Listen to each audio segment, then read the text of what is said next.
Since the disaster, Thames News has been on the pleasure boat routes checking up on what safety precautions have been implemented, using expert advice to tell us where faults have been occurring. This week, we've again been back on the river. On this vessel, the Tideway, we found the passengers were counted as they boarded, and safety instructions were given over the tannoy system exactly in accordance with the regulations introduced after the Marchioness. We have 50 passengers aboard the boat.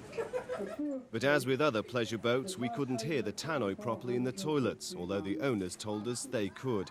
And in the lower deck, we found that fire extinguishers were obscured by a curtain and bins. The owners say that's because on 2 occasions before now, drunken revellers have set them off. They also say they've spent £8,500 raising the wheelhouse to give them all-round visibility. And it's as darkness falls on the Thames that the ability to see and be seen becomes vital. Downstream, some of the heavier shipping is on the move.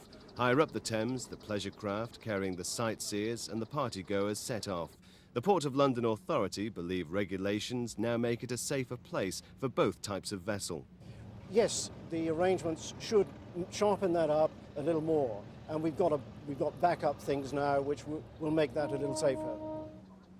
The sterns of pleasure boats are now painted in distinctive day-glow orange. At night time, apart from the standard navigation lights, we found special lights fitted to make the orange paintwork glow, except on this vessel. The orange strip on the Sydney hull can be seen close to, in the light from Tower Bridge. But further away and the vessel virtually disappears. We contacted the vessel's owners today, who told us they comply with all Port of London regulations, and on advice from them there'll be a light fitted from tonight. On London's bridges there'll also be flashing warning lights to warn smaller vessels that larger craft are on the river. But today the Port of London admitted that introducing the system has been put back until the autumn. We programme ourselves to have the equipment available for the 1st of July. But there have been a number of complications in testing and in getting the approvals for listed bridges, and there are timescale delays in that.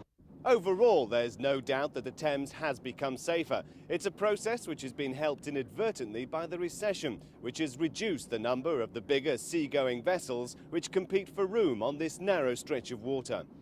We found the Bow Belle herself laid up in Southampton docks. Currently, there isn't enough work to keep her on the Thames. Rob McBride for Thames News.